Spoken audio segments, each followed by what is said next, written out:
کچھ قواعد ہیں جن کا رعایت کرنا بہتر ہے، باید رعایت کریں، نہیں کریں گے تو کراہت ہے، مکروہ ہے رعایت نہیں کرنا۔ کیا ہے مثلا اظہار، ایسی جگہ جہاں پر کیا ہے اخفا پڑھنا ہے، اخفا پڑھنا ہے، آپ نے کیا کیا اظہار کیا، مثلا ان کنتم ہے، آپ نے کیا پڑھا ان کنتم، ڈائریکٹلی اظہار کر دیا آپ نے، یہ کیا ہے یہاں پر ہاں یہ مکروہ ہے، یہاں حرام نہیں ہے۔ اسی لیے مقابلے میں بھی اس میں پورا نمبر کٹتا نہیں ہے۔ اگر آپ نے حرف کم کر دیا، حرف اضافہ کر دیا، حرکات میں مسئلہ ہوا تو ایک نمبر پورا کٹتا ہے، اس میں ایک نمبر کٹتا نہیں ہے، یہ چونکہ مکروہ ہے۔ اسی طرح سے مد میں آپ کا اختیار ہے 2 حرکت 3 حرکت، اما فقط مد لازم میں پہلے میں نے کہا ہے مد لازم میں ضروری ہے کہ آپ مد لازم کا رعایت فرمائے۔ مد متصل میں قصر کے ساتھ نہیں پڑھا ہے، مد واجب بھی کہا جاتا ہے، باید اس کو 4 حرکت کے بعد 5 6 حرکت 4 حرکت کے برابر میں کھینچے۔ بقیہ میں آپ کا اختیار ہے، لین میں آپ کا اختیار ہے 2 3 4 5 6 تک، عارضی میں 2 3 4 5 6 تک آپ کا اختیار ہے، لازم میں 6 ضروری ہے۔ یہ واضح ہو گیا۔ اسی طرح سے ایسی جگہ جہاں پر را ہے موٹا پڑھنا ہے، آپ نے کیا کیا موٹا نہیں پڑھا، اللہ اللہ پڑھنا ہے نا، هو اللہ پڑھنا ہے، آپ نے هو اللہ موٹا نہیں پڑھا، یہ کراہت آپ نے انجام دیا۔ اس اللہ کو موٹا نہیں پڑھنے سے نماز باطل نہیں ہوتی ہے، حرام نہیں ہے، مکروہ ہے، اس طرح سے رعایت نہیں کرنا۔ یہ واضح ہو گیا نہیں ہو گیا؟ بس ان قواعد جو آپ کی خدمت میں بیان ہوئے، اللہ را کو موٹا پڑھنا، اللہ کو موٹا پڑھنا، اظہار کو ادغام کرنا، ادغام میں رعایت نہ کرنا، اخفا کو اظہار پڑھنا، اس طرح کے موارد میں رعایت کرنا چاہیے اور نہیں کرنا مکروہ ہے۔ آپ نے اگر نہیں کیا کار کراہت کو انجام دے دیا۔ اما ان موارد میں واجب ہے، انشاءاللہ تعالی امید ہے آپ توجہ آپ نے کی ہوگی اور ان چیزوں میں آپ رعایت امید ہے فرمائیں گے، لہٰذا لفظ کو صحیح سے ادا کریں، حرکت کو نہ کھینچیں، ما میمنا مقربا اس طرح سے تلفظ نہ کریں۔ اب دیکھیں میں پڑھتا ہوں، آپ سماعت فرمائیں اور یہ ان غلطیوں کی طرف اشارہ کرتا جاؤں گا۔ بسم اللہ الرحمن الرحیم پڑھیں۔ بسم اللہ الرحمن الرحیم واللیل اذا یغشا، واللیل اذا یغشا، دیکھیں یغشا میں آپ رکے تب بھی یغشا ہوگا، نہ رکے تب بھی شا ہوگا۔ والنہار اذا تجلی، والنہار اذا تجلی، وما خلق الذکر والانثى، وما خلق الذکر والانثى، انثى بھی وہیں کے وہیں ہوگا۔ کہتے ہیں نا وقف کے کتنے قسم ہیں؟ 3 قسم ہیں۔ ایک وقف بدون تبدیلی، یہ موارد یغشا، تجلی، انثى وقف بدون تبدیلی ہے۔ ان سعیکم لشتی، ان سعیکم لشتی، شتا بھی وقف بدون تبدیلی ہے۔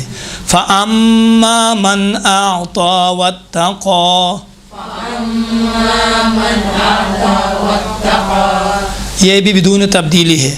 وصدق بالحسنى، وصدق بالحسنى، فسنيسره لليسرى، فسنيسره لليسرى، وأما من بخل واستغنى، وأما من بخل واستغنى، دیکھیں اما و اما من یہاں پر کیا ہے؟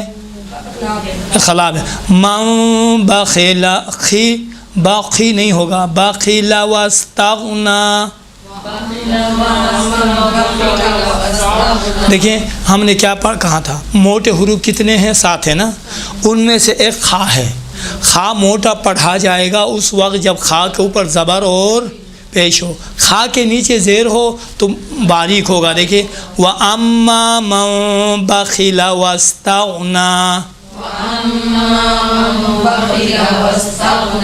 وَكَذَّبَ بِالْحُسْنَى، وكذب بالحسنى فسنيسره للعسرى فسنيسره للعسرى وما يغني عنه ماله إذا تردى وما يغني عنه ماله إذا تردى إن عليكم للهدى إن علينا للهدى جزاک إن علينا للهدى إن علينا للهدى اصل میں اوپر ایک سوال آیا تھا ذہن میں تو وہ دیکھ رہا تھا. دیکھیں اس سے پہلی والی آیا مالہ اذا تردى مالہ یہ کون سی مد ہوگی بتائیے مجھے. منفصل ہے کہاں منفصل ہے؟ حروف مدی کدھر ہیں؟ مالہ میں ہے ہی نہیں ہے. علامت مد بھی لگی ہوئی ہے اوپر. دیکھیے منفصل کیسا؟ منفصل کا معنی یہ ہے کہ حروف مدی کے بعد سبب مد دوسرے کلمے میں آ جائیں. یہاں پر کدھر ہے حروف مدی؟ سبب مد اذا ہے، حمزے ہے، حروف مدی کدھر ہے؟ بس دیکھیں لہو اگرچہ حروف مدی نہیں ہے لیکن اشباع کی وجہ سے حروف مدی پیدا ہوا ہے. دیکھیں لہو ہا اگر ہا سے پہلے اور ہا کے بعد کیا ہو حرکت ہو تو ہا کو کھینچتے تھے نہیں کھینچتے تھے؟ ہاں اشباع ہا ضمیر ہے. تو یہاں پر اشباع کے نتیجے میں ایک واو پیدا ہوتا ہے اور وہ واو لہو کے نیچے بعض قرآنوں میں لکھا ہوا ہوگا. دیکھیں یہ مد منفصل کے حکم میں ہے. یہ کیا ہے؟ مد منفصل کے حکم میں ہے. آپ کا اختیار ہے یہاں پر 2 حرکت کے برابر میں کھینچے، 3-4 حرکت کے برابر میں کھینچ سکتی ہے. لہو لہو لہو لہو اذا تردى پڑھ سکتی ہے. یہ ہو گیا. وَإِنَّ لَنَا لَلْآخِرَةَ وَالْأُولَى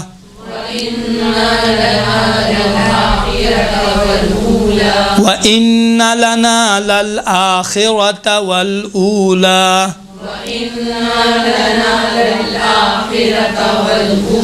آخر را ہے، را کو موٹا پڑھے. ہاں فَأَنذَرْتُكُمْ نَارًا تَلَظَّىٰ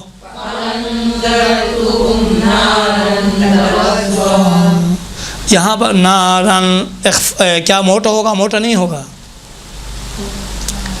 فَأَنذَرْتُكُمْ نَارًا تَلَظَّىٰ دیکھیں میں نے پہلے نارن پڑھا تھا، آپ لوگ خاموش رہیں. نارن اخفا ہے لیکن موٹا پڑھیں آپ، چونکہ را کو موٹا پڑھتے ہیں یا نہیں پڑھتے ہیں؟ الف ہے تو وہ کیا ہوگا؟ کیا ہوگا؟ اظہار نہیں ہوگا نا، اخفا ہوگا.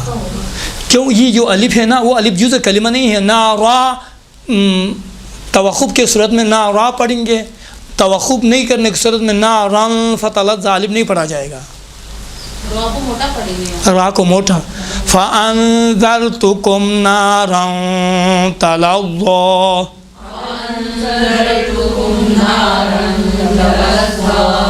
تلظى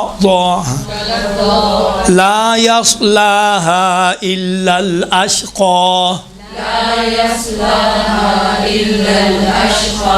الذي كذب وتولى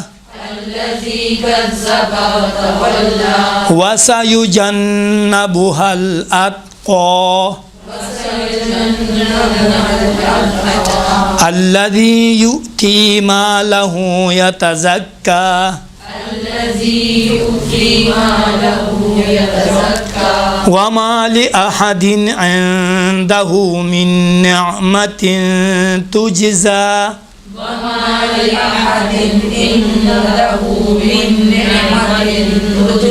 عنده دیکھیے اخفا ہے. وما لأحد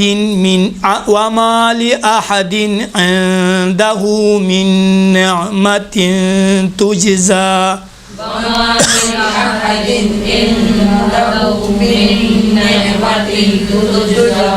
إلا ابتغاء وجه ربه الأعلى إلا ابتغاء وجه ربه الأعلى وَلَسَوْفَ يَرْضَى ولسوف يرضى ضا نہیں ہے ضا وَلَسَوْفَ يَرْضَى. دیکھیں آیت نمبر 17 اور 18 کو ملا کے پڑھ سکتے تھے. کدھر کون سا وَسَيُجَنَّبُهَا الْأَتْقَى الَّذِي اس طرح پڑھ سکتے تھے سر، کیونکہ بی والی بات تو نہیں ہے. اگر پڑھنا چاہیں تو پڑھ سکتی ہے وہ صحیح قلبی. ہاں لیکن یہاں پر بہتر یہ ہے کہ آپ رکیے. اچھا یہ دیکھیں ان میں کاملاً رعایت کے ساتھ یہ یہاں پر زیر زبر اکثر و بیشتر یہاں پر وقف ہے بدون تبدیلی ہے. جتنی بھی موارد ہیں نا اکثر موارد میں وقف تولا وقف بدون تبدیلی ہے، اولا بدون تبدیلی ہے، تردا بدون تبدیلی ہے، یسرا بدون تبدیلی ہے، وسطنا بدون تبدیلی ہے. اسی جس حالت پہ لفظ ہے اسی حالت پہ ہی رک جائیں گے، کوئی تبدیلی نہیں آئے گی. یا تزکا بدون تبدیلی ہے، اعلیٰ بدون تبدیلی ہے، ولسوف یرضی بدون تبدیلی ہے.